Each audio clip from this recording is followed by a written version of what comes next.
Meet the editors. ആലുവയിൽ ക്രൂര കൊലപാതകത്തിനിരയായ 5.5 വയസ്സുകാരിക്ക് യാത്രാമൊഴി നൽകി കേരളം. പിഞ്ചു കുഞ്ഞിനെ കൊന്ന അസഫ കാലം കൊടും ക്രിമിനലെന്ന് സ്ഥിരീകരിക്കുകയാണ് പോലീസ്. റിമാൻഡ് റിപ്പോർട്ട് അതിക്രൂര കൊലയെന്ന് വ്യക്തമാക്കുന്നു. കോടതി റിമാൻഡ് ചെയ്ത അസഫാക്കിനെ ജയിലിലടച്ചു. ആലുവയിലെ കുട്ടിയുടെ സംസ്കാരത്തിന് പിന്നാലെ വൻ രാഷ്ട്രീയ പോരാണ് ഉടലെടുക്കുന്നത്. പൊതുദർശനത്തിനും സംസ്കാര ചടങ്ങുകൾക്കും ജില്ലയുടെ ചുമതലയുള്ള മന്ത്രി പി രാജീവോ ജില്ലാ കളക്ടറോ പോലും എത്താത്തതിൽ പ്രതിഷേധം ശക്തമാകുകയാണ്. കോൺഗ്രസാണ് ഈ പ്രതിഷേധത്തിനു പിന്നിൽ. കോൺഗ്രസ് ഭരിക്കുന്ന നഗരസഭയുടെ വീഴ്ച ആരോപിച്ചാണ് ഇടതുമുന്നണിയും ആലുവയിൽ പ്രതിഷേധം സംഘടിപ്പിക്കുന്നത്. ചോദ്യം ഇതാണ്: സർക്കാർ നിർവികാരമായോ ഈ വിഷയത്തിൽ?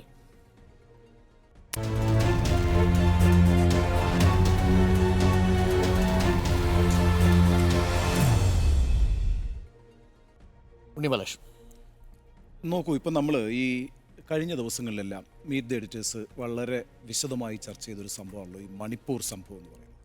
എന്താ നമ്മളെല്ലാം ഒറ്റക്കെട്ടായിട്ട് പറഞ്ഞുകൊണ്ടിരിക്കുന്നത്? വലിയൊരു ദുരന്തം മണിപ്പൂരിൽ സംഭവിക്കുന്നു. അവിടെ ഒരു സർക്കാർ വളരെ ഇൻസെൻസിറ്റീവായി നിൽക്കുന്നു.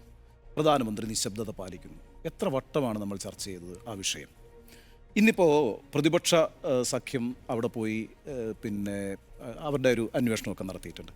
അതിൽ പോലും ഏറ്റവും കൂടുതൽ അംഗങ്ങളുള്ളത് കേരളത്തിൽ നിന്നാണ്. നമ്മൾ വളരെ ഗൗരവത്തോടെയാണ് ഒരു സ്റ്റേറ്റിൻ്റെ ഇൻസെൻസിറ്റിവിറ്റിയെ കാണുന്നത്. അങ്ങനത്തെ ഒരു ജനതയാണ് നമ്മൾ. ഇവിടെ ഇപ്പോൾ ഈ കുട്ടിയുടെ മരണം അത് നമ്മളെ സംബന്ധിച്ചിടത്തോളം അങ്ങേറ്റം വേദനാജനകമായ ഒരു സംഭവമാണ്. ഇപ്പോൾ ഇന്നിപ്പോൾ ആ കീഴ്മാട് ശ്മശാനത്തിലെ ആ കുഴിമാടം എല്ലാ മലയാളികളോടും ചോദിക്കുന്ന ഒരു ചോദ്യമുണ്ട്: ഞാൻ എന്തു പിഴച്ചു എന്നുള്ളത്. ഇന്നിപ്പം ഞാൻ വിചാരിക്കുന്നത് ഇന്നലെയും ഇന്നുമൊക്കെ ആയിട്ട് ഓരോ മലയാളി വീടുകളിലും അച്ഛനമ്മമാർ അവരുടെ കുട്ടികളെ ചേർത്ത് പിടിക്കുകയാണ്. വല്ലാത്തൊരു അരക്ഷിതത്വം ഉണ്ടായിരിക്കുന്നു നമുക്ക്. അപ്പം ഇതൊരു സാധാരണ സംഭവമല്ല. എനിക്ക് മന്ത്രി ബിന്ദുവിൻ്റെ പ്രതികരണം വളരെയേറെ അനൗചിത്യമായി പോയി എന്നുള്ളൊരു അഭിപ്രായമുണ്ട്. കാരണം വെച്ചാൽ എല്ലായിടത്തും മന്ത്രിമാർക്ക് എത്താൻ കഴിയുമോ എന്നാണ് ബിന്ദു ചോദിച്ചത്. അങ്ങനെ എല്ലായിടവും പോലുള്ളൊരു ഇടമല്ല ഈ ആലുവയിലെ സംഭവം എന്ന് പറയുന്നത്. അവിടെ ഒരു സ്റ്റേറ്റ്, അവിടെ ഒരു ഭരണകൂടം അതിൻ്റെ പ്രതിനിധി അയക്കേണ്ടതാണെന്ന് ഞാൻ വിചാരിക്കുന്നു. ഇനി അത്തരത്തിലുള്ളൊരു ഹൈറ്റിൽ നിന്നൊരു നിലപാടൊന്നും എടുത്തില്ല എങ്കിൽ കൂടിയും ഒരു ജനപ്രതിനിധിക്ക്, പ്രത്യേകിച്ച് എറണാകുളത്തു നിന്നുള്ള മന്ത്രിയാണ് പി രാജീവ് എന്ന് പറയുന്നത്. നമ്മുടെ നാട്ടിലെ ഈ MLA-മാരൊക്കെ എല്ലാ ചടങ്ങുകൾക്കും പങ്കെടുക്കുന്നവരാണല്ലേ. നൂലുകെട്ടാണെങ്കിൽ, ജനനമാണെങ്കിൽ, മരണമാണെങ്കിൽ, വിവാഹമാണെങ്കിൽ വോട്ടുറപ്പിക്കാൻ വേണ്ടി ഓടി നടക്കുന്നവരാണ് ഇവരൊക്കെ. പക്ഷേ ഈ ഒരു സംഭവ സ്ഥലത്തേക്ക് മന്ത്രി രാജീവ് വരേണ്ടതായിരുന്നു, കളക്ടർ വരേണ്ടതായിരുന്നു. കളക്ടർ അവധിയിലായിരുന്നു എന്നും അദ്ദേഹത്തിൻ്റെ ഒരു വ്യക്തിപരമായ ആവശ്യത്തിനാണ് യാത്ര ചെയ്തതെന്നും ഒക്കെയാണ് റിപ്പോർട്ടുകൾ വരുന്നത്. അപ്പോൾ ഇതൊരു വളരെ ഇൻസെൻസിറ്റീവായ പ്രതികരണമായി. ഇപ്പോൾ ഇതൊരു സാധാരണ സംഭവമല്ല. കേരളത്തിലെ ഓരോ വീടുകളിലും ഈ സംഭവം വലിയ വിഷമമുണ്ടാക്കിയിട്ടുണ്ട്. ഒരു ജനത എന്ന നിലയ്ക്ക് നമ്മൾ ഈ ദുഃഖത്തിൽ എല്ലാവരും പങ്കുചേർന്നിരിക്കുന്ന ഒരു സമയത്ത് ഉത്തരവാദിത്തപ്പെട്ട, പ്രത്യേകിച്ച് സ്റ്റേറ്റിൻ്റെ ഒരു നെഗ്ലിജൻസ് ഇക്കാര്യത്തിലുണ്ട് എന്നൊരു ആക്ഷേപം കൂടി വരുന്നൊരു സന്ദർഭത്തിൽ, നെഗ്ലിജൻസ് ഉണ്ട് എന്ന് വിചാരിക്കുന്ന ഒരാളാണ് ഞാൻ, ആ നെഗ്ലിജൻസ് കൂടി വരുന്നൊരു ഒരു ആക്ഷേപം കൂടി നിലനിൽക്കുന്ന സാഹചര്യത്തിൽ ഈ ദുഃഖത്തിൽ പങ്കാളികളായിക്കൊണ്ട് ഒരു കരുതലിൻ്റെ അന്തരീക്ഷം അവിടെ ഉണ്ടാക്കുന്നതിന് വേണ്ടി ഗവൺമെൻറ്റിൻ്റെ ഒരു പ്രതിനിധി ഉണ്ടാകേണ്ടതായിരുന്നു. കുറഞ്ഞപക്ഷം ഈ ജില്ലയിൽ നിന്നുള്ള, എറണാകുളം ജില്ലയിൽ നിന്നുള്ള മന്ത്രിയെങ്കിലും ആ പരിപാടിയിൽ പങ്കെടുക്കേണ്ടതായിരുന്നു. അത് കാണിക്കാതിരിക്കുന്നത്, അങ്ങനെ ചെയ്യാതിരിക്കുന്നത് അങ്ങേയറ്റം നിരുത്തരവാദപരമായൊരു കാര്യമാണ്. അത് അങ്ങേയറ്റം അപലപനീയമാണ്.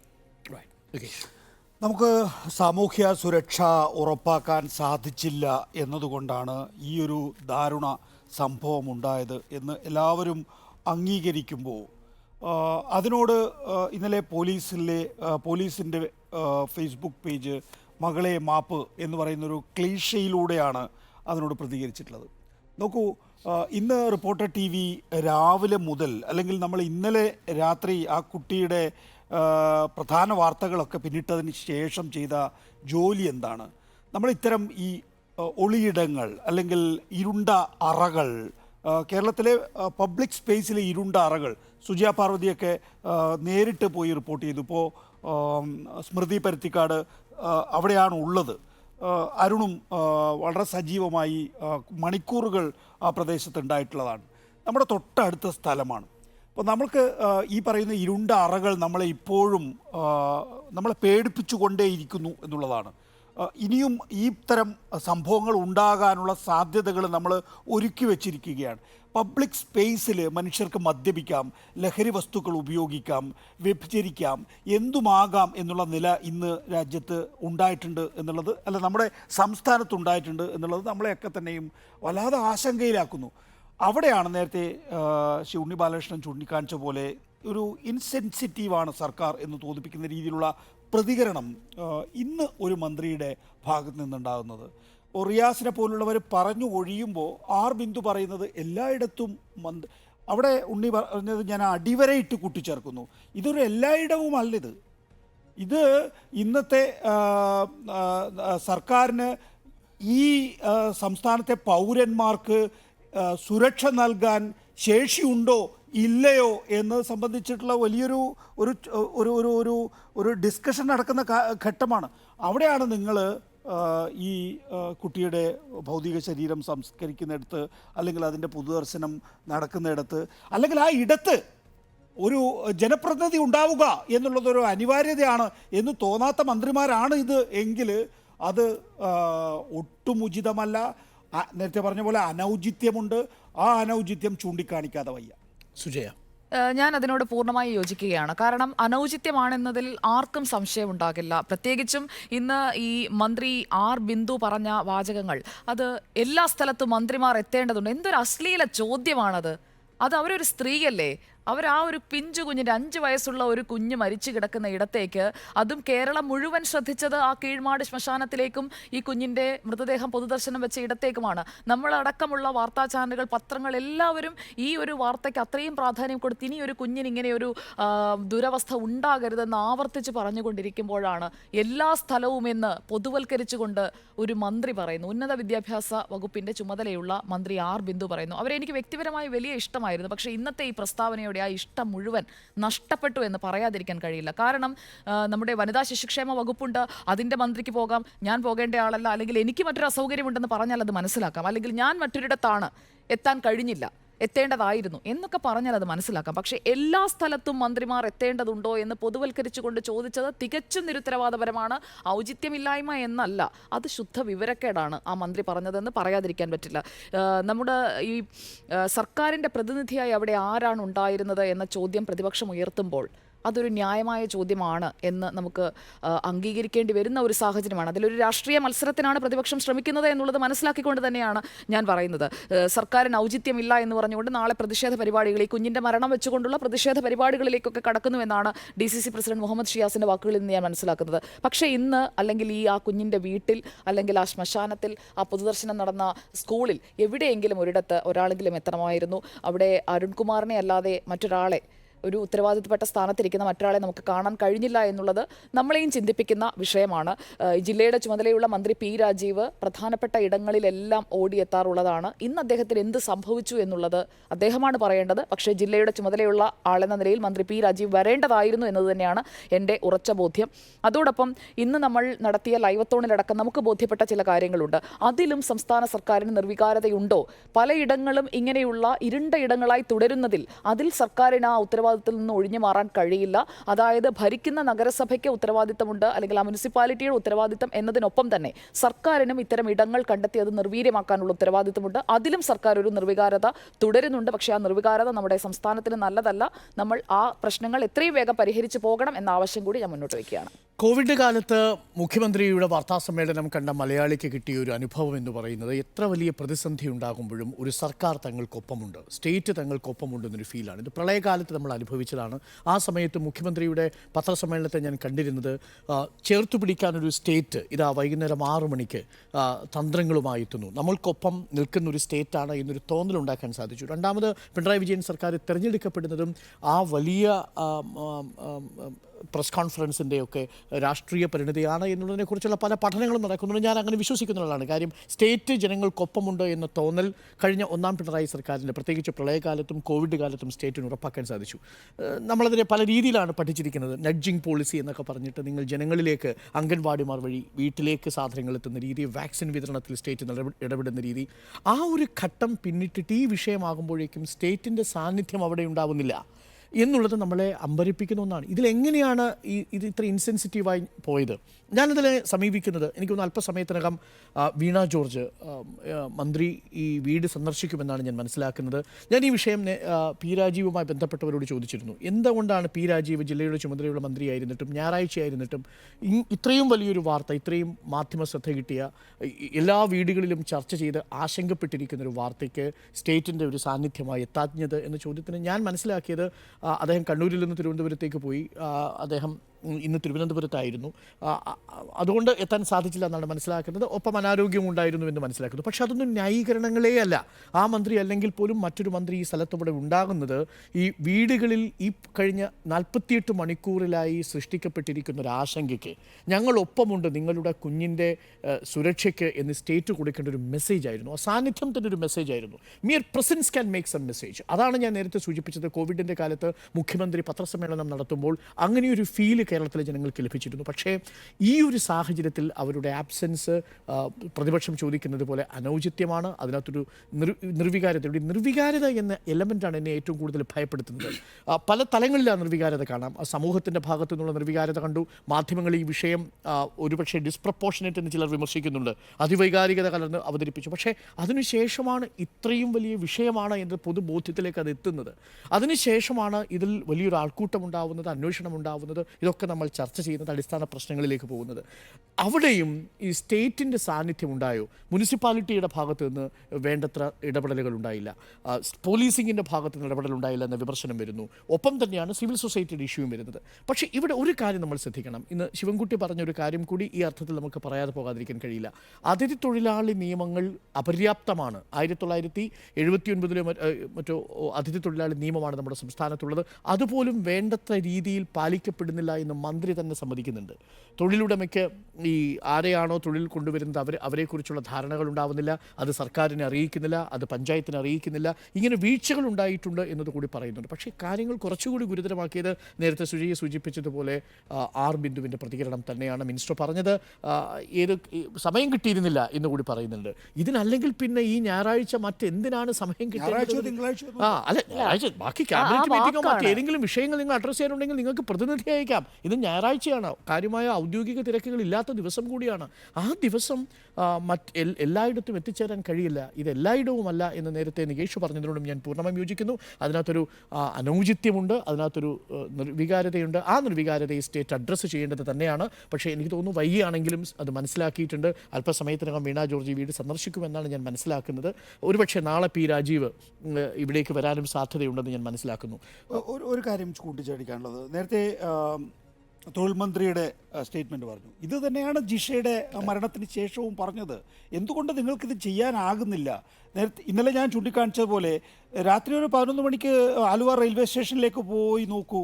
ഒരു 10,000 ആളുകൾ പുറത്തേക്ക് പോകുന്നുണ്ടാവും ഈ സംസ്ഥാനം വിട്ട്. ഒരു 10,000 ആളുകൾ അതേ സമയം തന്നെ തിരിച്ച് ഇതേ റെയിൽവേ സ്റ്റേഷനിൽ എത്തുന്നുണ്ടാവും. അപ്പോൾ അവരിൽ ഒന്നും തന്നെയും ഒരു വെറ്റിംഗ് നടക്കുന്നില്ല എന്നുള്ളത് വളരെ ഗൗരവമുള്ള വിഷയമാണ്.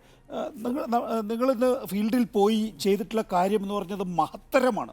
നോക്കൂ, ഒളിയിടങ്ങൾ ഉണ്ട് എന്നുള്ളത് നമ്മൾ നേരത്തെ കേരളത്തിൻ്റെ ചരിത്രത്തിൽ തന്നെ ഏറ്റവും വലിയ സമരം ഏതാണ്? മിച്ചഭൂമി ചൂണ്ടിക്കാണിക്കലാണ്. എന്നതുപോലെ നമ്മൾ ഇരുണ്ട ഇടങ്ങൾ ഇന്ന് ചൂണ്ടിക്കാണിക്കുകയാണ് ചെയ്തിട്ടുള്ളത്. ഇതേക്കുറിച്ച് സർക്കാർ ബോധവാന്മാരാകണം. ഇതിൽ എന്താണ് ചെയ്യാനാവുക എന്നത് സംബന്ധിച്ച് ഞങ്ങൾ അടക്കമുള്ളവരെ അറിയിക്കണം എന്നുള്ളതാണ്. ഇന്നിപ്പോൾ സുജിയൊക്കെ റിപ്പോർട്ട് ചെയ്യുന്ന സമയത്ത് ഞാൻ വാർത്ത വായിക്കുമ്പോൾ എനിക്ക് തോന്നിയതെന്ന് വെച്ചാൽ, പണ്ട് വയലാർ രവി വിദ്യാർത്ഥി സമരം നടക്കുന്ന കാലഘട്ടത്തിൽ ഒരു വയലാർ രവി ആഭ്യന്തരമന്ത്രിയായിരുന്നു. ചൂരൽ ഇറക്കി, ലാത്തിക്ക് പുറമെ ചൂരൽ ഇറക്കി. അപ്പോൾ നമ്മളൊക്കെ മുദ്രാവാക്യം വിളിച്ചിട്ടുണ്ട്, വയലാർ മണ്ണിൽ ചവന്നാറി ചെടിയായി വളർന്നൊരു പയ്യൻ അവനാണി വയലാർ രവി എന്ന കള്ളൻ എന്നൊക്കെ. എന്ന് വെച്ചാൽ അടി കിട്ടുന്നത് ചെറുപ്പക്കാരായിട്ടുള്ള കുട്ടികൾക്കാണ് എന്നതുപോലെ ഇപ്പോൾ അട്ടിക്കൊടുക്കേണ്ടത് ഈ പറയുന്ന ലഹരി ഉപയോഗിക്കുന്നവർക്കാണ്. അതിലൊക്കെ കൃത്യമായ രീതിയിൽ സ്റ്റേറ്റിൻ്റെ ഇടപെടലില്ലെങ്കിൽ ഈ നാട് കുട്ടിച്ചോറാവും. മാത്രമല്ല, ഞാനിന്ന് റിപ്പോർട്ട് ചെയ്യുന്ന സമയത്ത് ഈ സ്കൂളിൽ നിന്ന് കൃത്യം ഒരു 400 മീറ്റർ അകലെ ഒരു പയ്യൻ വന്നെ ചൂണ്ടിക്കാണിച്ചിട്ട് പറയുകയാണ്, ദാ നോക്കി ഈ റെയിൽവേ ലൈനിൽ നിങ്ങൾ ഞായറാഴ്ചകളിൽ വൈകുന്നേരം വന്നിരിക്കുന്ന ആൾക്കാരെ ശ്രദ്ധിക്കൂ. അവരിങ്ങനെ ഊഴമിട്ടിരിക്കുന്നത് എന്തിനു വേണ്ടിയാണെന്ന് അറിയാമോ ഉണ്ണി ബാലകൃഷ്ണൻ? അവിടെ ഒരു ബ്രോത്തൽ ഹൗസ് ഉണ്ട്. ആ ബ്രോത്തൽ ഹൗസിലേക്ക് ഊഴമിട്ട് പോകാൻ വേണ്ടി കാത്തിരിക്കുന്നവരുടെ നിര. ഇത് സംഭവിക്കുന്നത് ഉത്തർപ്രദേശിലോ ഉന്നാവയിലോ മാത്രമല്ല, ഇത് ആലുവയിൽ നഗരഹൃദയത്തിൽ സംഭവിക്കുന്നുണ്ട്. പോലീസ് ഇന്നലെ നികേഷ് പറഞ്ഞതുപോലെ ഇവിടെ കാത്തു നിൽക്കുകയാണ് ഈ സ്ഥലങ്ങളിലേക്ക്. ഞാനിന്ന് നേരിട്ട് പോയി കണ്ടതാണ്. അതായത് ആലുവ നഗരത്തിൽ മാത്രം ഇങ്ങനെയുള്ള 3 വേശ്യാലയങ്ങൾ, അത് വേശ്യാലയങ്ങൾ തന്നെ നമ്മൾ പറയണം. സർക്കാർ ഇതിനൊക്കെ ഒരു സംവിധാനം ഉണ്ടാക്കണം. ഇത്രയും ലൈംഗിക അരാജകത്വമുള്ള ഒരു സംസ്ഥാനമാണ് കേരളമെങ്കിൽ ഇതിന് ലൈസൻസ്ഡ് ആയിട്ട് അങ്ങനെയുള്ള സംവിധാനം വളരെ പ്രധാനപ്പെട്ട പോയിന്റാണ് സുജിയ പറഞ്ഞത്. നോക്കൂ, നമ്മൾ പോലും ആശങ്കപ്പെടുവോ ഭയക്കുകയോ ചെയ്യും. ഒരു ബ്രോത്തൽ ഹൗസ് ഉണ്ടാകേണ്ടതിൻ്റെ സാഹചര്യത്തെക്കുറിച്ച് ഞാൻ സിംഗപ്പൂരിൽ ജോലി ചെയ്തിട്ടുള്ള ആളാണ്. അവിടെ ലിറ്റിൽ ഇന്ത്യ എന്ന് പറയുന്ന ഒരു പ്രദേശമുണ്ട്.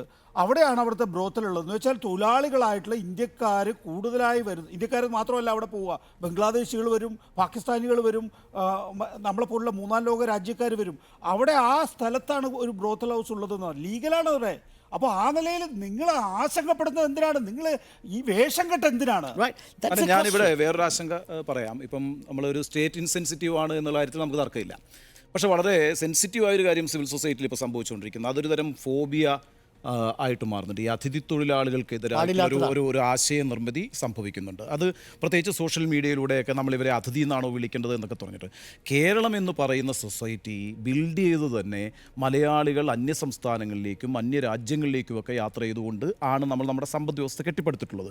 ഇപ്പോൾ 80കളിൽ കേരളത്തിൻ്റെ ഇക്കോണമി അറിയപ്പെട്ടിരുന്നത് തന്നെ പോസ്റ്റൽ ഓർഡർ ഇക്കോണമി എന്നായിരുന്നു. അതായത് നമുക്ക് വരുന്ന money order economy, MO economy എന്ന് പറഞ്ഞിട്ടാണ് നമ്മുടെ വരവിനെ കുറിച്ച് അറിഞ്ഞത്. ഇപ്പോൾ പോലും ഏതാണ്ട് 1.25 ലക്ഷം കോടിയൊക്കെയാണ് നമ്മുടെ റെമിറ്റൻസ് എന്ന് പറയുന്നത് മറ്റ് രാജ്യങ്ങളിൽ നിന്ന് നമ്മൾ ഉണ്ടാക്കി അയക്കുന്നത്. ഇപ്പം സൗദി അറേബ്യയിലൊക്കെ നിതാഖത്ത് പോലുള്ള പ്രശ്നങ്ങളുണ്ടായപ്പോൾ കേരളത്തിൽ എന്തൊക്കെ പ്രക്ഷോഭങ്ങളാണ് ഉണ്ടായത് അല്ലേ?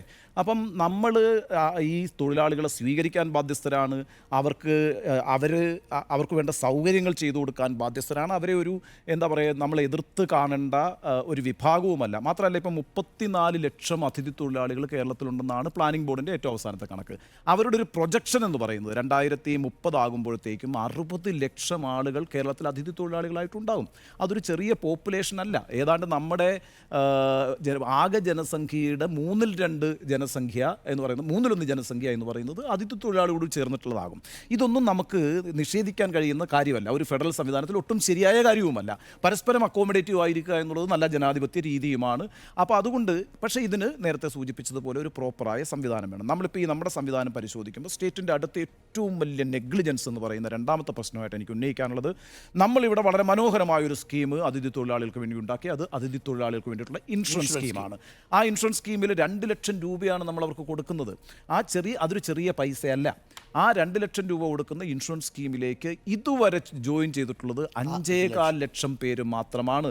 ബാക്കി നമ്മളുടെ പ്ലാനിംഗ് ബോർഡിൻ്റെ, അതായത് ഗവൺമെൻറ്റിൻ്റെ മുമ്പിൽ അവൈലബിൾ ആയിട്ടുള്ള ഡാറ്റ പ്രകാരം ഗവൺമെൻറ്റിന് തന്നെ അറിയാം ഏതാണ്ട് 29 ലക്ഷം പേരെക്കുറിച്ച്, കേരളത്തിലുള്ള 29 ലക്ഷം പേരെക്കുറിച്ച് നമുക്ക് യാതൊരു അറിവുകളുമില്ല. അവരെവിടെ നിന്ന് വന്നിരിക്കുന്നു, അവരെന്ത് ചെയ്തുകൊണ്ടിരിക്കുന്നു എന്നതിനെ സംബന്ധിച്ച് സ്റ്റേറ്റിൻ്റെ കയ്യിൽ ഒരു റെക്കോർഡില്ല. അപ്പോൾ മുമ്പ് തൊഴിൽ മന്ത്രിയായിരുന്ന ഷിബു ബേബി ജോൺ ഈ കാര്യത്തിൽ കുറേ ഇനിഷ്യേറ്റീവ് ഒക്കെ എടുത്തിട്ട് ഞാൻ അദ്ദേഹമായിട്ട് സംസാരിച്ചിട്ടുണ്ട്. അപ്പോൾ ഈ ചില ഇനിഷ്യേറ്റീവ്സ് സർക്കാർ എടുക്കുന്നുണ്ട് എങ്കിൽ കൂടിയും അത് ഫലം കാണുന്നില്ല. ഇതിൻ്റെ കൂടെയാണ് ഇപ്പം ഞാൻ ആലോചിച്ചൊരു പ്രധാനപ്പെട്ട കാര്യം, ഇപ്പം കൊല്ലപ്പെട്ടത് ബീഹാറിൽ നിന്നുള്ളൊരു കുഞ്ഞാണ്, കൊന്നത് ബീഹാറിയായൊരു ആളുമാണ്. നോക്കൂ, ഒരു അതിഥി തൊഴിലാളി ഏതെങ്കിലും ഒരു രാജ്യത്തൊരാളാട്ടെ, അയാൾ ഒരു മലയാളി കുഞ്ഞുമായിട്ടാണ് ഈ ഒരു പ്രശ്നമുണ്ടാകുന്നതെങ്കിൽ എൻ്റെ അരുണെ ഞാൻ സംശയിക്കുന്നു ഇപ്പോഴുള്ള ഈ ഒരു വൈകാരിക അന്തരീക്ഷത്തിൽ എന്തൊരു കലാപാന്തരീക്ഷം കേരളത്തിൽ ഉണ്ടാകുമായിരുന്നു, ആരൊക്കെ കൊല്ലപ്പെടുമായിരുന്നു, എന്തൊക്കെ സംഭവിക്കുമായിരുന്നു എന്ന് നമുക്ക് പറയാൻ കഴിയില്ല. അതുകൂടാതെ ബംഗ്ലാദേശിൽ നിന്നുള്ള നുഴഞ്ഞുകയറ്റം എന്ന വേറൊരു നറേറ്റീവ് കൂടി വളരെ വളരെ വളരെ വളരെ അപകടകരമായ ഒരു കാര്യമാണത്. അതും ഇതിനോടൊപ്പം തന്നെ എതിർക്കപ്പെടേണ്ടതുമാണ്. ഒന്നുകൂടി കൂട്ടിച്ചേർക്കാം, അതിനൊരു തെളിവ് കൂടി വന്നിട്ടുണ്ട്. കാരണം ഈ സമയം ഉണ്ടാവുമ്പോൾ ആദ്യം ഈ ദൃശ്യങ്ങൾ കൊടുക്കുന്നത് ഈ ചിക്കൻ സ്റ്റാളിൽ നിന്നുള്ള ജീവനക്കാരനാണ്. ആ ജീവനക്കാരനാണ് നിർഭാഗ്യവശാൽ ഈ പ്രതിയെ പരിചയപ്പെടുത്തുന്നത് ഈ വീട്ടുടമയ്ക്ക്. അയാളെ പോലീസ് കൊണ്ടുപോയിട്ട് തിരിച്ചു കൊണ്ടുവരുമ്പോൾ അയാളെ കയ്യേറ്റം ചെയ്യാൻ ശ്രമിക്കുകയാണ് ഗുൽഷാൻ. ഞാൻ അയാളുമായി സംസാരിച്ചു, അയാളുടെ ഷോപ്പ് ഓണറുമായി സംസാരിച്ചു. അയാൾക്ക് ഭയമാണ്. അയാൾ കുടുംബവുമായിട്ട് വളരെ സമാധാനപരമായി ജീവിച്ചിരിക്കുമ്പോൾ ഇയാളെ ആക്രമിക്കാൻ പോകുന്ന ഒരാൾക്കൂട്ടമുണ്ട്. അവിടെ വിളികൾ കേൾക്കുന്നത് ഇവനെ തല്ലിക്കൊല്ലൂ എന്ന് പറയുന്നൊരു മോബ് ലിഞ്ചിങ്ങിൻ്റെ കോൾ ഉയരുന്നുണ്ട്.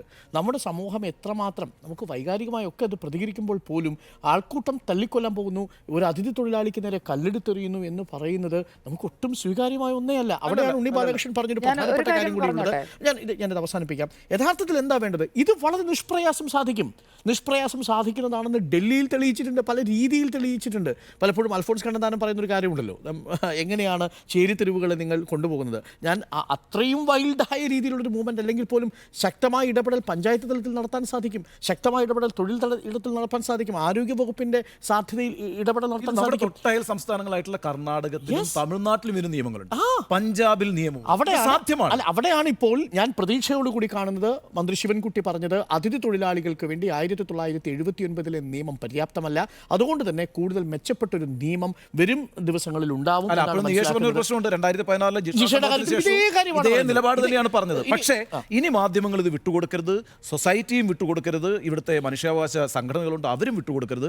നമുക്ക് ഒന്നിച്ച് നിന്നുകൊണ്ട് ഇക്കാര്യത്തിൽ ഒരു തീരുമാനം ഉണ്ടാക്കണം. ഞാൻ ഒരു കാര്യം വെച്ചാൽ ഇന്ന് കഴിഞ്ഞ ദിവസം നികേഷ് പറഞ്ഞൊരു വാക്കുണ്ട്, ഇതൊരു ബോംബാണ്. ആ ബോംബാണ് എന്ന കാര്യത്തിൽ എനിക്ക് ഇപ്പോഴും ഒരു സംശയമില്ല. കാരണം വെച്ചാൽ 2030 നമ്മുടെ പ്രൊജക്ഷൻ അനുസരിച്ച് 60 ലക്ഷം പേരാണെന്ന് ഇവിടെ ഉണ്ടാകാൻ പോകുന്നത്. This is not a small thing. ഇതൊരു ചെറിയ ഘടകമല്ല. അപ്പോൾ അതുകൊണ്ട് നമ്മൾ ഇക്കാര്യത്തിൽ ഒറ്റക്കെട്ടായി നിന്നുകൊണ്ട് സർക്കാരിനെ നിർബന്ധിതമാക്കുകയും കൂടി വേണം. ഈ വിഷയത്തിൽ നിന്ന് പിന്നോട്ട് പോകാൻ ഇനി ഒരു അവസരം ഉണ്ടാകരുത്. ഒരു കാര്യം കൂടി കൂട്ടിച്ചേർത്തോട്ടെ. അതായത് ഇന്ന് ഒരു 6 സ്ഥലങ്ങളിൽ ഞാൻ വ്യത്യസ്തമായ 6 സ്ഥലങ്ങളിലൂടെ ഈ നമ്മുടെ ഈ ബ്ലാക്ക് സ്പോട്ട് എന്ന ആ ഒരു രീതിയിൽ തന്നെ പരിഗണിക്കേണ്ട 6 സ്ഥലങ്ങൾ, അത് ആലുവ നഗരത്തിൽ നിന്ന് ഏകദേശം ഒരു 3 കിലോമീറ്റർ ചുറ്റളവിലാണ് ഈ 6 സ്ഥലങ്ങളും എന്നുള്ളതാണ് പേടിപ്പിക്കുന്ന യാഥാർത്ഥ്യം. അതെന്തുകൊണ്ട് അവിടെ ഇപ്പോഴും അങ്ങനെ തന്നെ കിടക്കുന്നു? അതായത് ഏകദേശം ഒരു 10 വർഷത്തോളമായി അങ്ങനെ തന്നെ കിടക്കുകയാണ്. പലരും ഉയർത്തിയ പ്രശ്നമാണ്. ഞാൻ പൂർത്തിയാക്കട്ടെ ഡോക്ടർ അരുൺ. അതായത് ഈ പ്രദേശങ്ങളെല്ലാം കഴിഞ്ഞൊരു 10 വർഷമായി അതേ രീതിയിൽ പലതവണ പലരാൽ റിപ്പോർട്ട് ചെയ്യപ്പെട്ടിട്ടും, അതായത് മാധ്യമങ്ങളെന്നല്ല ഞാൻ പറയുന്നത്, പല വ്യക്തികളാൽ ഇക്കാര്യങ്ങൾ ചൂണ്ടിക്കാണിക്കപ്പെട്ടിട്ടും പരിഹാരമുണ്ടാക്കാതെ കിടക്കുന്നതിന് അവിടെ മറ്റൊരു കോസ് കൂടിയുണ്ട്. അത് ഈ അതിഥി തൊഴിലാളികളുടെ മാത്രമല്ല. അവിടെ MDMA അടക്കമുള്ള മയക്കുമരുന്നുകളുടെ വിപണനം വലിയ തോതിൽ ഇക്കഴിഞ്ഞ 5 വർഷങ്ങൾക്കിടയിൽ നടക്കുന്നുണ്ട്. ഈ MDMAയുമായി, അതായത് എന്നോട് പേര് വെളിപ്പെടുത്തരുത് എന്ന് പറഞ്ഞുകൊണ്ട് ഒരാൾ പറഞ്ഞത് ഇക്കഴിഞ്ഞ മാസം ഇങ്ങനെ MDMAയുടെ വലിയൊരു ബോട്ടിലുമായി, അതായത് 5-6 ഗ്രാമല്ല, ഒരു ബോട്ടിൽ നിറയെ വിപണനത്തിനായി, അതായത് ഒരു വലിയ കാരിയറാണെന്ന് കൂട്ടിക്കോളൂ, അങ്ങനെയുള്ള ഒരാളെ കുറിച്ച് കൃത്യമായ വിവരം കൊടുത്തയാൾക്ക് 3-ാമത്തെ ദിവസം അയാൾ പുറത്തിറങ്ങി വന്നിട്ട് വധഭീഷണി മുഴക്കുകയാണ്. അപ്പോൾ ജീവിക്കണ്ടേ എന്ന ചോദ്യം അവിടെ ഈ സമൂഹത്തിന്റെ ഇൻസെൻസിറ്റിവിറ്റി നമ്മൾ പറയുമ്പോൾ അവിടെ സമൂഹത്തിന് പേടിയുണ്ട്. ഈ ചൂണ്ടിക്കാണിക്കപ്പെടുന്നവൻ ആക്രമിക്കപ്പെടുകയാണ്. അപ്പോൾ അവൾ പ്രതികരിച്ചാൽ സ്വന്തം ജീവൻ നോക്കണ്ടേ? അതിൽ വളരെ പ്രധാനപ്പെട്ട കാര്യമാണ് ഇത്. ഒരു കാര്യം കൂടി നമുക്ക് ഇത് അവസാനിപ്പിക്കുന്നതിന് മുമ്പ് അറിയണം. ഉണ്ണി ബാലകൃഷ്ണൻ, നികേഷ്, അർബൻ പ്ലാനിംഗ് എന്നുള്ളത്, ടൗൺ പ്ലാനിംഗ് എന്നുള്ളത് ഏറ്റവും മോശമായി നടപ്പിലാക്കിയ സംസ്ഥാനങ്ങളിൽ ഒന്നാണ് കേരളം. അതിൻ്റെ അനന്തരഫലങ്ങളാണ് നമ്മൾ അനുഭവിക്കുന്നത്. നിങ്ങൾ നോക്കൂ, ആലുവ പോലൊരു നഗരം ഇങ്ങനെയാണോ ക്രമീകരിക്കേണ്ടത്? തിരുവനന്തപുരം പോലെയുള്ളൊരു നഗരം നോക്കൂ. ഒരു നഗരത്തിൽ മാത്രം 93 ബ്ലാക്ക് സ്പോട്ടുകളുണ്ട്. കോഴിക്കോട്, തിരുവനന്തപുരത്ത് മാത്രം നഗരഹൃദയങ്ങളിൽ 77 ബ്ലാക്ക് സ്പോട്ടുകൾ കാണാൻ സാധിക്കും. കൊച്ചിയിൽ, ആലുവയിൽ 3 കിലോമീറ്റർ റേഡിയസിനുള്ളിൽ 6 ബ്ലാക്ക് സ്പോട്ടുകളാണ്. ആ ബ്ലാക്ക് സ്പോട്ടുകൾ എങ്ങനെയാണ് കിടക്കുന്നത്? ആ ഒഴിഞ്ഞ ഇടങ്ങളെന്ന് പറയുന്നത് നഗരഹൃദയങ്ങളിലാണ്.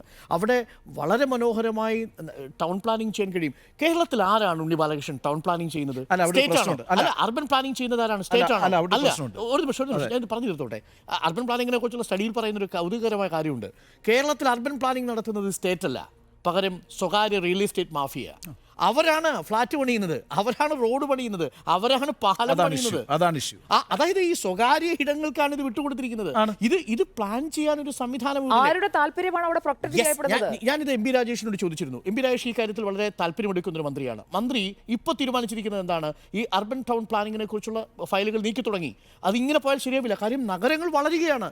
ഇപ്പോൾ തിരുവനന്തപുരം നഗരം വളർന്ന് കണിയാപുരം വരെ എത്തിയിട്ടുണ്ട്. പക്ഷേ അതിൻ്റെ ഇരു സൈഡുകളിലും റിയൽ എസ്റ്റേറ്റിൻ്റെ കളി മാത്രമേ ഉള്ളൂ. അവിടെ സ്റ്റേറ്റിന് ഇൻവോൾവ്മെന്റ് ഉണ്ടാകുന്നില്ല എന്നുള്ളതാണ് ഒരു പ്രധാനപ്പെട്ട പ്രശ്നം. അതുകൊണ്ടാണ് ഈ ബ്ലാക്ക് സ്പോട്ടുകൾ 3 കിലോമീറ്റർ ചുറ്റളവിൽ മാത്രം 6-7 ബ്ലാക്ക് സ്പോട്ടുകൾ ഉണ്ടാവുന്നത്. അവിടെ വെച്ച് ഈ കുട്ടി ആരാലും കാണപ്പെടാതെ ക്രൂരമായ പീഡനത്തിനിരയാവുന്ന സാഹചര്യം ഉണ്ടാവുന്നത്. അതെ, ഒരു കാര്യം കൂടി, ഞാനത് വിശദമാക്കുന്നൊന്നുമില്ല, ഒരു കാര്യം കൂടി പറയാം. ഈ അർബൻ പ്ലാനിങ്ങിൻ്റെ കാര്യം പറയുമ്പോഴേ, ഏത് നഗരവും അതിൻ്റെ തൊട്ടടുത്തൊരു ചേരി പ്രദേശത്ത് നിർമ്മിക്കുമെന്ന് പറയും.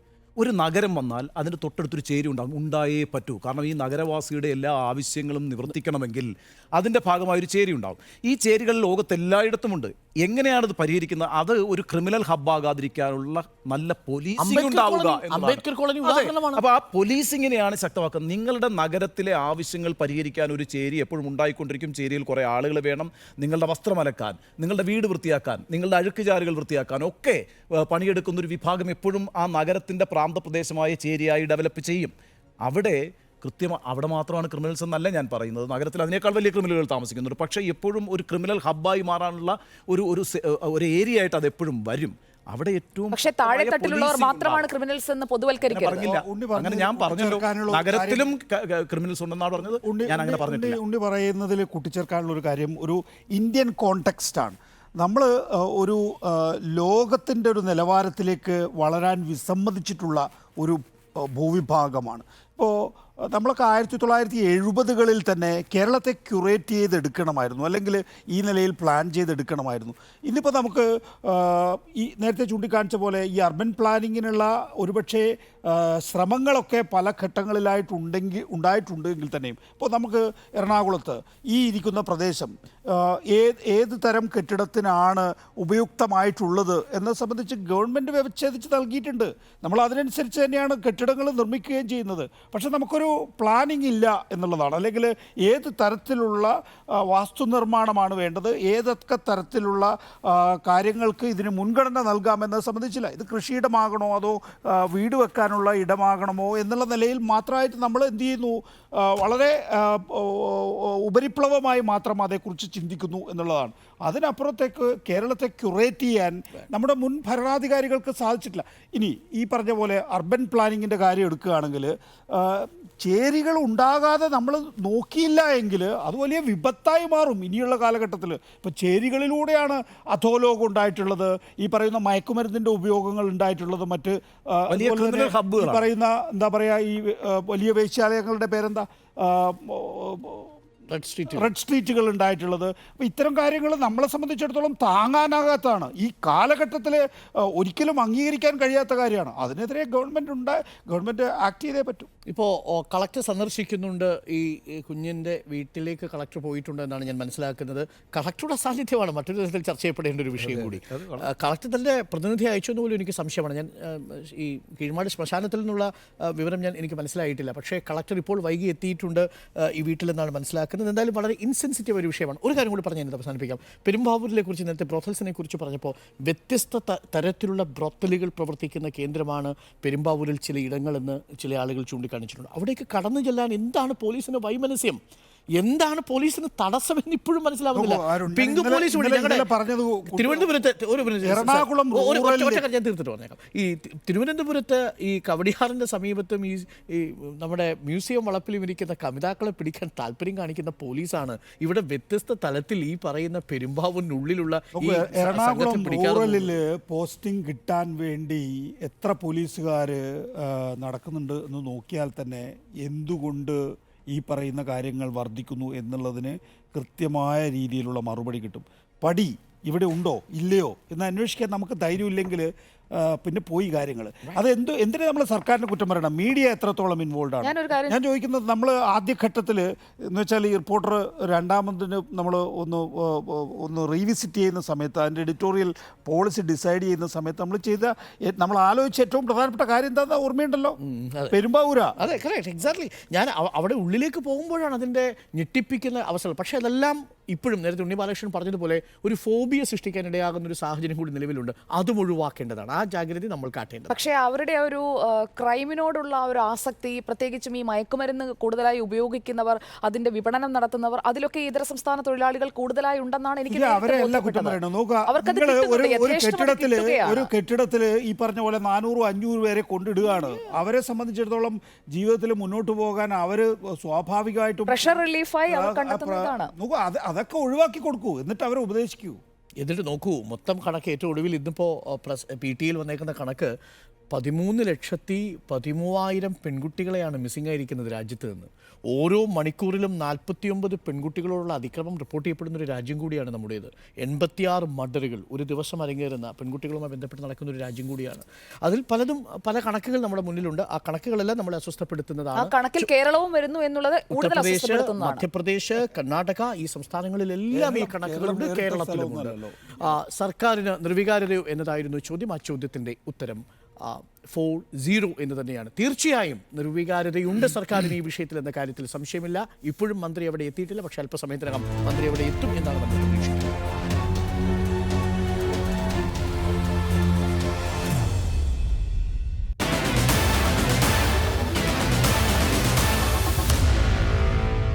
Meet the editors.